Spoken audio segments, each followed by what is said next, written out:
Ladies, gents, big day in sports it was. We had the Storm doing their thing. We had Sharks winning as well. We had the Golden State Warriors winning and a big night of UFC. So here we are to analyse the Storm and the Dragons. We had Harry Grant and Munster absolutely dominating this one with a 91 and an 80 there. So Harry, 2 try assists, 38 tackles, 167 run meters. When you've got these guys in the heart in the spine there that are running for that many meters, they just they've obviously got the smarter heads on them. They're going to create, and it shows why the Storm are so dominant. And Harry there for the 4 offloads as well.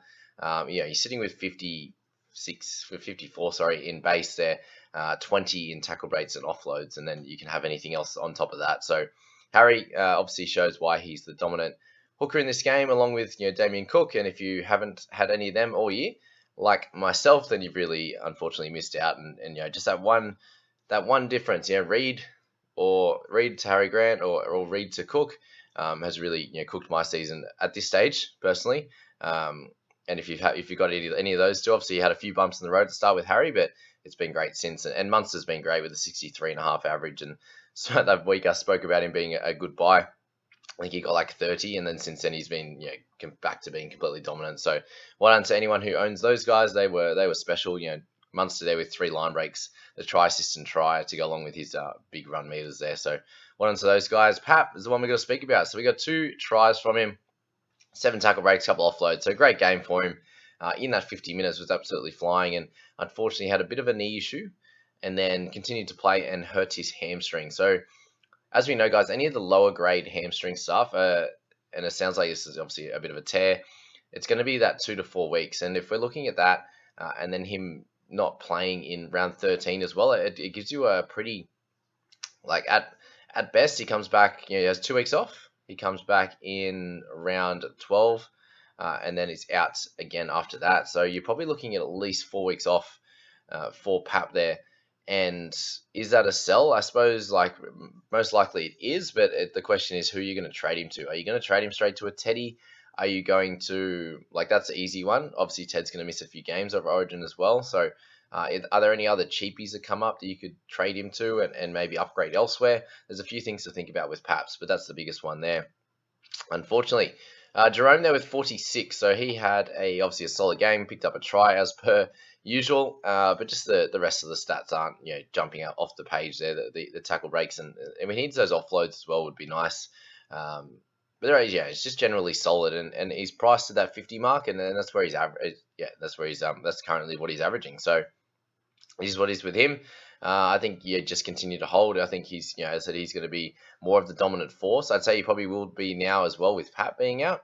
He'll have to do a little bit more as they have that one less guy on the park to really dominate for him. Joshy King with 43. So again, someone that you can just continue to hold. He's scoring well enough to do that. He scored above his average, so you're really happy with that. If you own him and playing him, there's nothing much else you can expect from him. That's hitting right on his PPM, for example. Tyron Wishart came in and played a big game there, 69 minutes, so 41 points. So hopefully a couple more of them, and you can get a little bit of a price bump for anyone who owns him. There's 19% of his, so you'll be happy with that one for sure. Zaki Lomax with 37, Sully with 36, so the 2 sort of middle of the run, potential keeper centers there doing okay in a team that got smashed. Olam with 31, Coates with 30. Again, you'll take that from Xavier. Has obviously made a bit of cash with those big scores in the last few weeks, so well done to those guys. Amone with 26, not really relevant at the moment, but if you can make a little bit of cash, that'll be ideal for people. Birds, anyone who owns Jackie B still.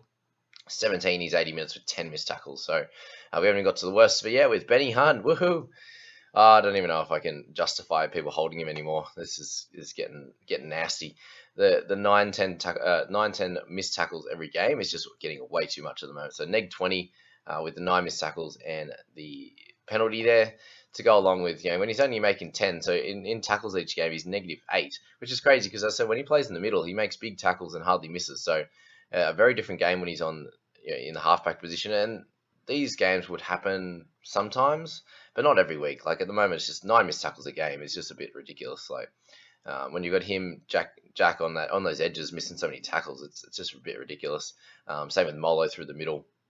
Just too much happening there, and I can't really justify anyone holding on to him anymore. He's going to be pretty close to that 600k mark after this, and has lost a bit of cash now after being one of the real dominant players in that first bunch of games. So Benny, not good enough. My head-to-head team had an incredible week, and still had held Benny Hunt, for example. So and Isaiah Tass, and still pretty much got 1,000. So crazy how that works. But he ran the ball heaps and still can't get a good score. So that's that with him. Not good enough. Remus Smith, unfortunately, getting injured there and going off. All right, so we move to the last game there, the Sharkies and also the Warriors. So a bit of a strange one, hey, with the early send off for Will Kennedy, and a lot of my friends anyway that are Sharks fans are like, oh, it's game over. But the Sharks are meant to dominate this game. So we saw what happened with the Knights when they lost Barnett. For the majority of the game, they actually really held up a fight, and this was meant to be a bit of a one-way contest, unfortunately, just with how Warriors have been playing at the moment, and Sharks needing to bounce back and then being a real dominant force in this game. Very interesting, and they lost, obviously. Had a sin bin at the end of the game as well. But Nico Hynes, what an incredible performance. One of the best scores ever in NRL fantasy, coming in close behind the Cleary and Tommy Trbojevic scores. So if you look at there, he's got pretty much a point in each category. Pretty crazy. The try saver, the 4 goals, the field goal, the try assists, and then also just the tackles, the 30 in tackle breaks and offloads, the run meters, and the big kick meters, along with 4 forced dropouts there. So a spectacular performance for Nico, and he's going to be up near the 900k mark after this, and averaging 73. So being completely dominant this year. And if you decided to, if you don't own Cleary, my suggestion this week was to captain Nico Hynes, and my head-to-head team did. And if you did as well, you absolutely killed this week, and you're probably close to that 1,000 mark. So well done if you did that. Teague Wilton with 82, so you had a big one if you managed to hold on to him. There's still a little bit of, small percentage of people that own him. And he was great, and he'll have a couple more price rises to go after his couple of lower games. Cam McInnes with 56, so it looks like now, I don't know, is he going to continue playing 13 with Finucane moving to the middle there?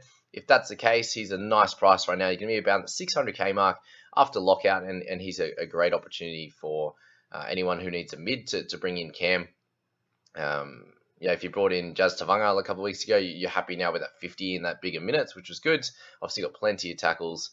You're needing to cover a lot through the middle with just the Sharks just winning this game, to be honest. Connor Tracy, welcome back to him. We obviously got a couple of tries there on the wing, covering for Ronaldo, and then you had Raymond as well with a nice try for 49. So again, both guys always pretty solid. Tracy will have a little bit of a look at over the next couple of weeks as a potential option, but is he going to be on the wing? Is he going to be playing centre? What's happening with Talakai? There's a few things to think about there. All right, so we look to Finucane then, and Egan's at 46 and 47 there. All right, there's an error, beautiful. And just okay scores, and not really relevant at the moment. Finucane was obviously doing pretty well at the start of the year. But that's it. Nakora with 44. For those that have him, he's doing pretty well. Obviously, a lighter game. This one didn't really need to have many attacking stats, but that's it. Ewan Aiken with 53 minutes here for 44, so was absolutely killing it with the tackles, and unfortunately, spends the rest of the game on the pines. So that wasn't ideal at all for fantasy owners, but we'll still take the 44 after his couple of dominant performances in recent history. Talakai the 40. So if you traded him in a couple of weeks ago, I took the gamble, traded him in. It hasn't paid off. There's other guys I could have got that would have done a lot better. The Cotters, these guys, we've made a little bit of money on him, but it's not going to be enough. I said you need to average at least 50 over the next section to be doing well, and a 30-odd and a 40, obviously not good enough there.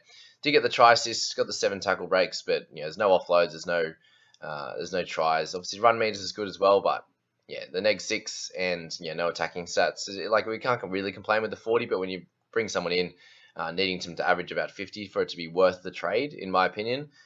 He hasn't had that big game yet, and it might happen next week. It might not. If they had that extra player on the park, they might have been able to put 40 or 50, and Talagai gets 80 or 90, but it is what it is with that one. Reece Walsh is getting a little bit cheaper as well. Rocco Berry, if anyone knew, held on to him still, the 1.5%, he picked up a 35 and was pretty solid in a beaten side. And Fanua Blake at under 27, so he's beginning to lose cash like crazy. Just like Sean Johnson, who's having a bit of a poor run as well with 26. Fafita was a beast off the bench for 13 minutes and 24 points. Obviously, a couple of offloads, 3 tackle breaks. Good to see him out there doing well, even in limited time. Graham, good to see him get that 30 minutes again. Have a decent game, run the ball plenty. for 84 meters, and Yo got Vialea with a try this week and a 13. So for anyone who said he was a good option at the start of the year, he wasn't. And that's all. Full Kenny with -6 just to finish that off. That's the 2 games, guys, and the wrap up for the week. I hope you enjoyed that. Like, subscribe if you are new, and we'll catch you in the next video.